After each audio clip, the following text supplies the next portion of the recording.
गुरु की पूजा करने का फल क्या है? महाभारत में भगवान वेदव्यास जी ने लिखा, गुरुमभ्यर्च वर्धन्ते आयुषा यशसा श्रिया। गुरु की पूजा करने से, गुरु की आराधना करने से, गुरु की उपासना करने से, गुरु में श्रद्धा भक्ति विश्वास रखने से सबसे पहले आयु बढ़ती है, आयु की वृद्धि होती है। श्रीमदाद्य शंकराचार्य का अवतार इस धरती पर हुआ। उनकी उम्र थी मात्र 8 साल की। 8 साल में ही वे समाप्त हो जाते। इतना तीव्रतम वैराग्य उनके जीवन में, वे गुरु की खोज करते हुए गोविंद पाद के पास पहुँचे, उनकी सेवा की। गोविंद पाद ने देखा यह बालक बड़ा दिव्य संस्कारी है, लेकिन 8 साल में क्या करेगा? 8 साल तो इनका पूरा होने के लिए जा रहा।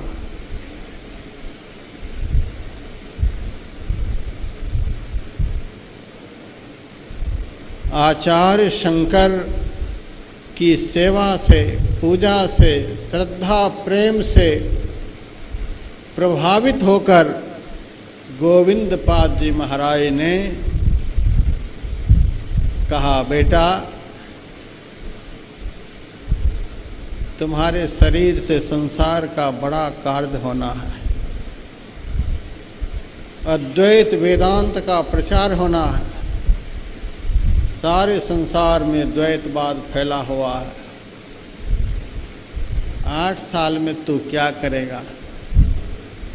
इसीलिए जा, मैं आशीर्वाद करता हूँ, तू 16 साल तक संसार में रहेगा। उनकी आयु को दुगुनी कर दिए।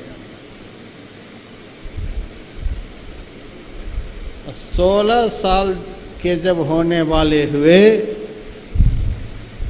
तब वे भ्रमण करते हुए काशी विश्वनाथ गए। वहाँ उनको भगवान वेदव्यास जी का दर्शन हुआ, लेकिन भगवान वेदव्यास एक साधारण वृद्ध ब्राह्मण के रूप में सामने दिखलाई दिए और उनसे 27 दिनों तक उनका शास्त्रार्थ हुआ। शास्त्रार्थ में आचार्य शंकर की दिव्य ज्ञान को देखकर भगवान वेदव्यास जी बड़े प्रसन्न हुए। कहा, तुम्हारे शास्त्र ज्ञान को सुनकर मैं आज बहुत प्रसन्न हूँ। मैं तुम्हें आशीर्वाद करता हूँ, आज से तुम्हारी आयु 32 साल की हो जाएगी। गुरु को प्रसन्न कर लेने पर, गुरु को खुश कर लेने पर आयु की वृद्धि होती। 8 से 16 हो गए, 16 से 32 हो गए। उनके जीवन चरित्र में लिखा हुआ है, गुरुमभ्यर्च वर्धन्ते आयुषा यशसा श्रिया। आयु की वृद्धि होती है। पुराणों में मैंने बहुत बड़े ऋषि वामदेव जी महाराज का जीवन चरित्र पढ़ा। एक बहुत बड़े धनवान व्यक्ति उनके शिष्य थे, लेकिन उनके घर में बालक नहीं था।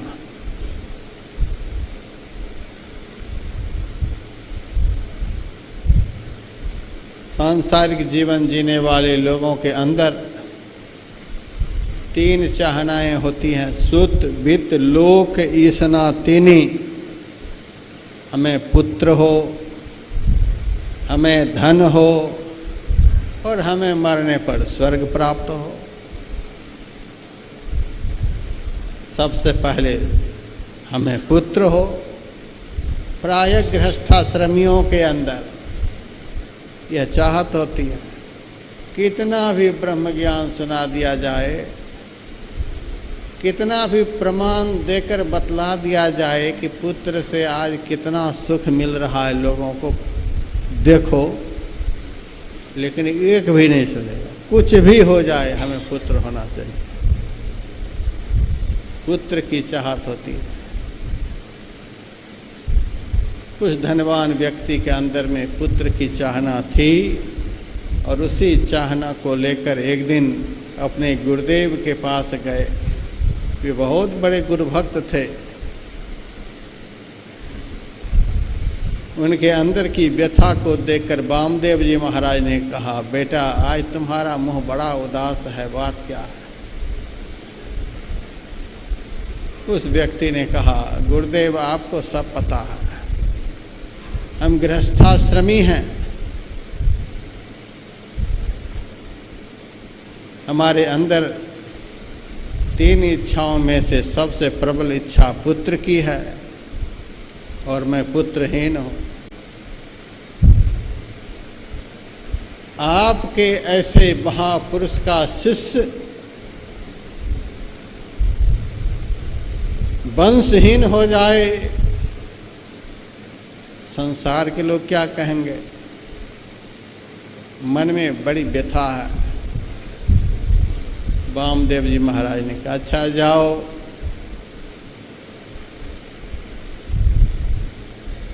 पुत्र तो हो जाएगा लेकिन मात्र 12 साल ही रहेगा। तुम्हारे भाग्य में पुत्र नहीं है, 7 जन्म में पुत्र नहीं है, लेकिन तुम पुत्रवान कहला जाओ, तुम्हारा कलंक मिट जाए, इसीलिए तुम्हें पुत्र हो जाएगा, लेकिन 12 साल रहेगा। उस व्यक्ति ने कहा, गुरुदेव जैसी आपकी इच्छा, 12 साल के लिए ही हो, पुत्र का दर्शन तो हो जाएगा। आशीर्वाद प्राप्त हुआ। ब्रह्मा की लकीर बनाई हुई थी कि 7 जन्म में भी इसको पुत्र नहीं होगा, और ब्रह्मा की विधाता की बनाई हुई लकीर का अतिक्रमण करके, मिटा करके उनको आशीर्वाद दिया और उनके घर में पुत्र का जन्म हुआ। उस व्यक्ति के मन में हुआ, पुत्र तो हो गया लेकिन रहेगा 12 साल ही, मर जाएगा तो बड़ी चिंता होगी, बड़ा मोह होगा। इससे बढ़िया इस अल्पायु पुत्र को मैं गुरु को ही दान कर देता हूँ। उस अल्पायु पुत्र को ले जाकर वामदेव मुनि को दान कर दिया। यह आपके आशीर्वाद से मुझे प्राप्त हुआ है, यह मैं आपको ही समर्पित करता हूँ। सुबह मैंने आप लोगों को सुनाया था, अपने द्वारा कमाए हुए धन से शिष्य को सदैव गुरु के शरीर की सेवा करनी चाहिए।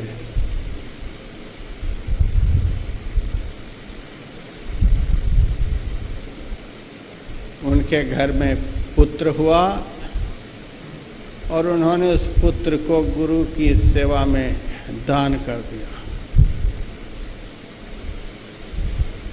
वामदेव मुनि गुरुकुल चलाते थे, बहुत सारे विद्यार्थी उनके आश्रम में रहते थे। उस बालक को रख लिया गया। ये संत महापुरुष रख लिया आश्रम में, और वह व्यक्ति जिन्होंने दान किया बड़ा होशियार था, रजिस्टर में जन्म का दिन लिख लिया रोज गिनते रहे। आज 2 दिन के पुत्र हुए, 3 दिन के हुए, गिनते रहे और 10 दिन 15 दिन में जाकर पुत्र से मिलते भी रहे। 12 साल पूरा होने में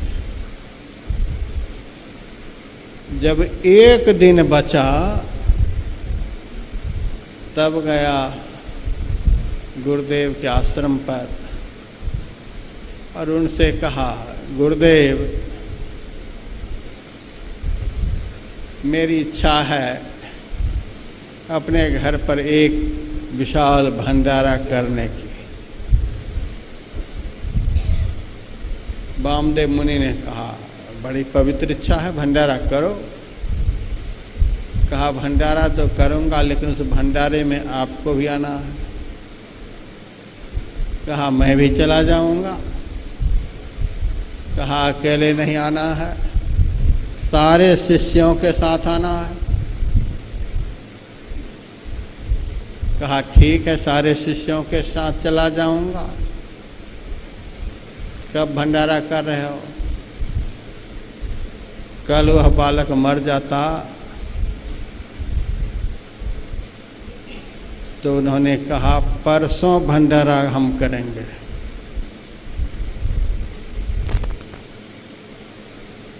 ऐसा दुनिया में आदमी की महात्मा को भी चक्कर में डाल देता है।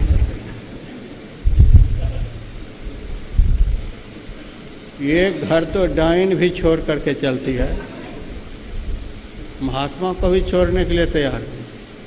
कैसे फंसा लिया कि सारे शिष्यों के साथ आना है, सारे शिष्य में उनका भी लड़का है और लड़का कल मरेगा, डायरी मेंटेन हो रहा है और परसों का निमंत्रण दिया है। ये संत भोले भाले दिल के कहा, ठीक है, परसों भंडारा होगा, जाऊंगा। भंडारे की बहुत बड़ी तैयारी हो गई।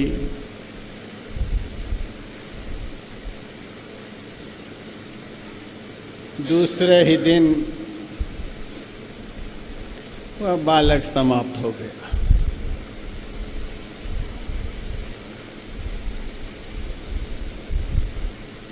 आश्रमस्थ जितने शिष्यगण थे उन्होंने जाकर वामदेव मुनि से कहा, गुरुदेव जिसके घर पर आप कल भंडारे में जाएंगे उसी का लड़का आपके आश्रम में रह रहा है और वह लड़का आज समाप्त हो गया। कहा, समाप्त हो गया? हाँ, समाप्त हो। अच्छा, उनकी आयु तो मैंने पहले ही निर्धारित कर दी थी 12 साल की। अच्छा, 12 साल पूरा हो गया, उनका अंत्येष्टि संस्कार कर दो।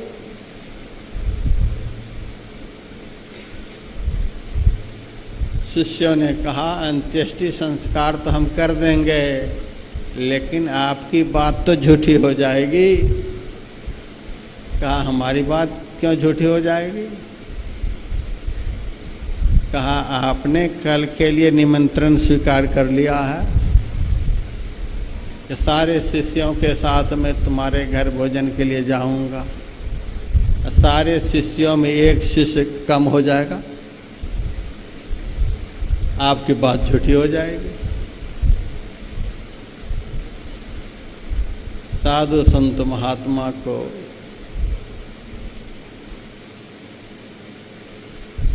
धर्म रक्षा की बड़ी चिंता होती है। धर्म रक्षति रक्षितः, जो धर्म की रक्षा करता है उसकी रक्षा धर्म करता है। धर्म रक्षा की बड़ी चिंता होती है और धर्म का आरंभ ही सत्य से होता है। धर्म के 4 चरण हैं, उन 4 चरणों में सबसे पहला चरण है सत्य। धर्म के शास्त्र में 30 लक्षण हैं, उन 30 लक्षणों में पहला लक्षण है सत्य। यदि सत्य चला गया तो 29 लक्षण के रहने पर भी वह धर्म नष्ट हो जाता है। सत्य यदि नष्ट हो गया तो 3 चरण के रहने पर भी वह चरण चल नहीं सकता, वह कामयाब नहीं हो सकता। धर्म को चलाने वाला यदि कोई विशुद्ध सत्कर्म है वह सत्य है। संत को धर्म चलाना होता है। संसार के लोग तो धर्म कर, मंदिर में जाते हुए भी आदमी झूठ बोल रहा है, तीर्थ में जाते हुए भी आदमी झूठ बोल रहा है, व्रत उपवास दान पुण्य करते हुए भी आदमी झूठ बोल रहा है, दुनिया का बहुत कुछ शुभ कर्म सत्कर्म करते हुए भी आदमी झूठ बोल रहा है।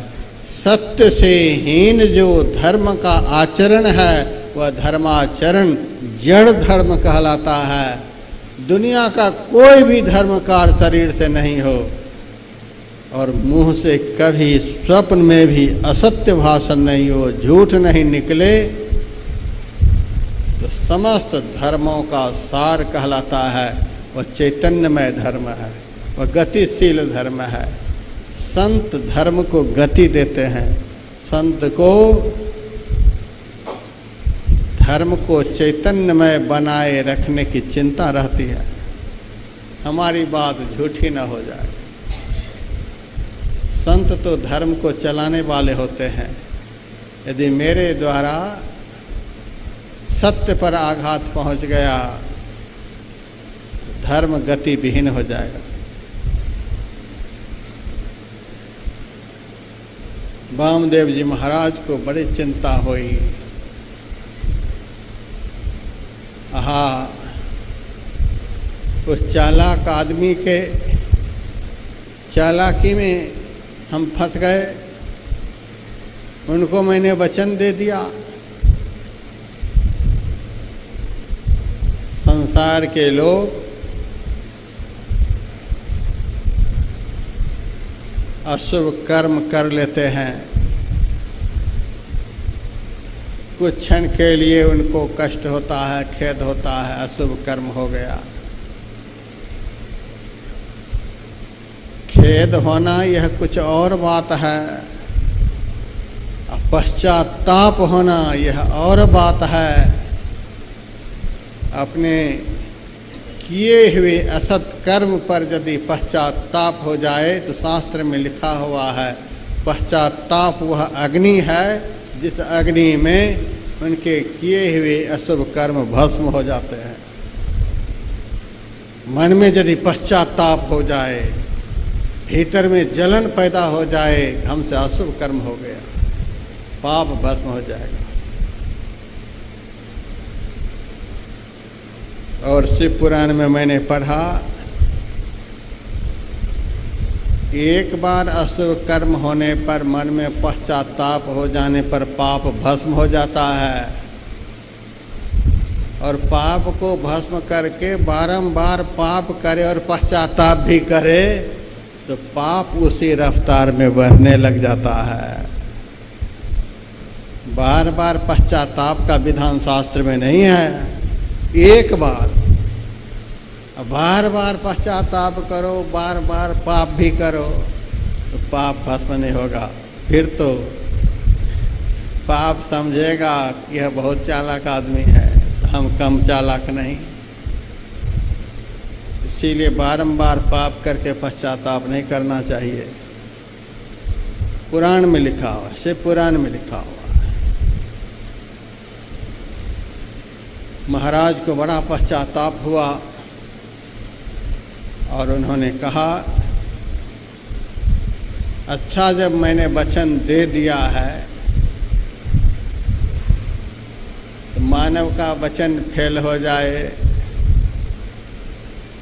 उतना अध्यात्म पर आघात नहीं होता है।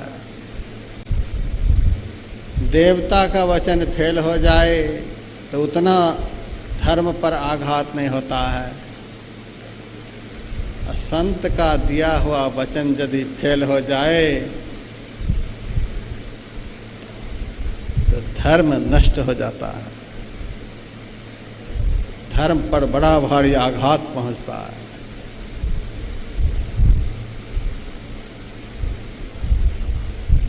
आज एक साधु को मैंने सत्संग के लिए एक दिन का वचन दिया, और आजकल तो चलता ही है, फेल पास होता ही रहता है। बड़ी मुर्गी मिल गई तो छोटी मुर्गी को छोड़ दिया जाता है, ऐसा बहुत होता है। तो उन्होंने मेरे से कहा, तो हम अब निश्चिंत रहें ना कि कार्यक्रम होगा। आज समाज को साधु पर भरोसा नहीं रह गया। इन्होंने जो कहा यह सत्य होगा। समाज को आज साधु पर भरोसा नहीं रह गया। शताब्दी ट्रेन से हम दिल्ली से हरिद्वार आ रहे थे। हमारी सीट के बगल में एक माँ बेटी की सीट पड़ गई।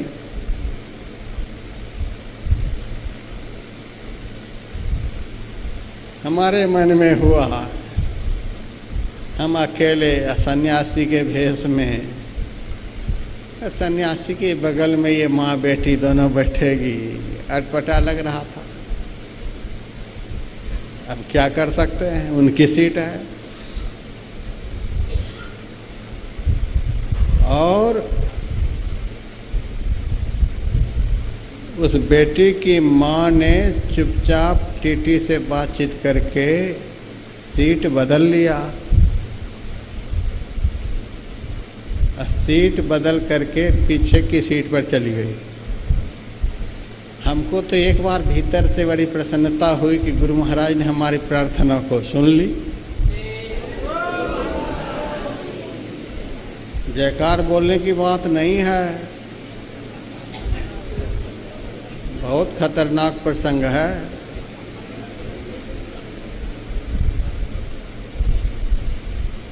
सीट बदल ली, सन्यासी के बगल से दोनों चली गई। सन्यास धर्म की रक्षा हुई। सन्यासी को परस्त्री की देह की गंध भी लग जाए तो सन्यास धर्म नष्ट हो जाता है। आज आदमी कुछ नहीं समझ रहा। इसलिए मैंने निश्चय किया कि अब संकल्पित साधु को ही मैं आश्रम में रखूंगा। साधु जेल जा रहे, यह हालत है। साधु के शिष्य भी कम नहीं, जेल की दीवार पर जाकर के गुरु पूर्णिमा का त्योहार मनाते हैं। इस जेल के अंदर हमारे गुरु जी हैं। गुरु भक्त भी कम नहीं है धरती पर आज। एक बात से तो खुशी हुई कि सीट बदल गई, हम स्वतंत्र होकर के अब बैठेंगे। सन्यास धर्म की रक्षा हुई, गुरु महाराज की बड़ी कृपा हुई। फिर लगे हाथ, मन में आत्मग्लानि हुई। जिस संत संग की महिमा धर्म शास्त्र में लिखी हुई है, महाजनस्य संसर्गा कस्य नोन्नति कारका। महान पुरुषों की संगति से आज तक किसकी उन्नति नहीं हुई है, किसकी उन्नति नहीं हुई है। दासी के नारद, हिरणी के श्रृंगी ऋषि, अंडा से वृंदा सुखदेव जी कहात हैं। गागरी से कुंभज, रेणुका से परशुराम, कुलहंडू से वाल्मीकि महिमा लखात है। मत्स्यगंधा से व्यास, गणिका से वशिष्ठ मुनि, शुद्रणी से भरद्वाज ब्राह्मण पद पात हैं। कहे कवि केशवदास, कहालों करो विचार। सत्संग के प्रभाव से शिरोमणि कहात हैं। जिस संत संग की, साधु संग की शास्त्र में भूरी भूरी महिमा लिखी गई है, आज के लोग साधु के कैरेक्टर से इतने भ्रमित हैं कि सीट बदल लेते हैं। क्या पता कोई जादू मंत्र करके हमारी बेटी को लेकर चल ना दे। सीट बदल दी।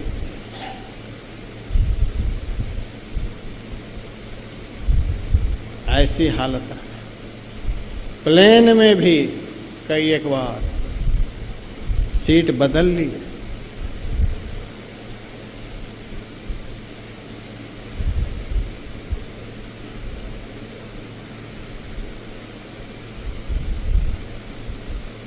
साधु के ऊपर आज समाज का भरोसा नहीं रह गया।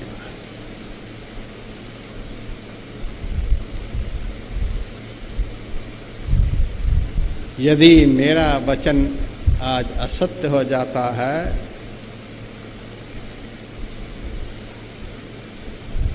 तो समाज किस पर भरोसा करेगा? साधु के द्वारा जब धर्म का हनन हो जाए, जो धर्म को गति देने के लिए साधु बना है, उनके द्वारा जब धर्म का हनन होता है तो संसार भ्रमित हो जाता है। वामदेव जी महाराज को बड़ी व्यथा हुई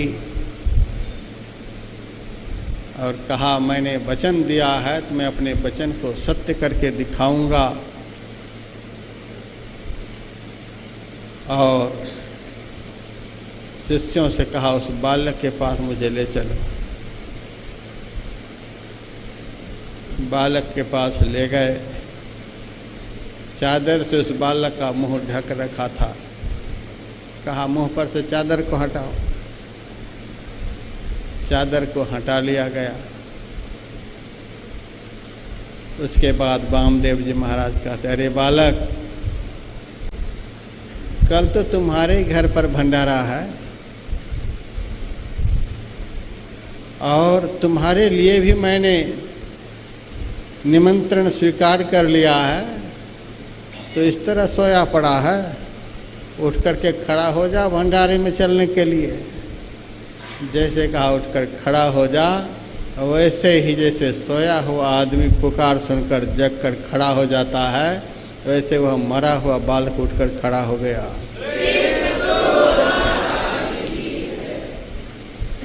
नहा धो करके दूसरे दिन भंडारे में भाग लिए। वह बालक भी भोजन कराया गया। भोजनोपरांत गुरुदेव के चरणों पर मस्तक रखकर उस व्यक्ति ने कहा, गुरुदेव, मेरे बालक की आयु तो पूरी हो गई थी, कल ही आयु पूरी हो गई थी, आज यह बालक यहाँ कैसे आया? वामदेव जी महाराज ने कहा, बेटा, तुम्हारी गुरु भक्ति, तुम्हारा प्रेम को देख करके मैंने इस बालक को पुनर्जीवित कर दिया। जा, इस बालक को मैं आशीर्वाद करता हूँ कि यह बालक अब 100 साल तक संसार में रहेगा।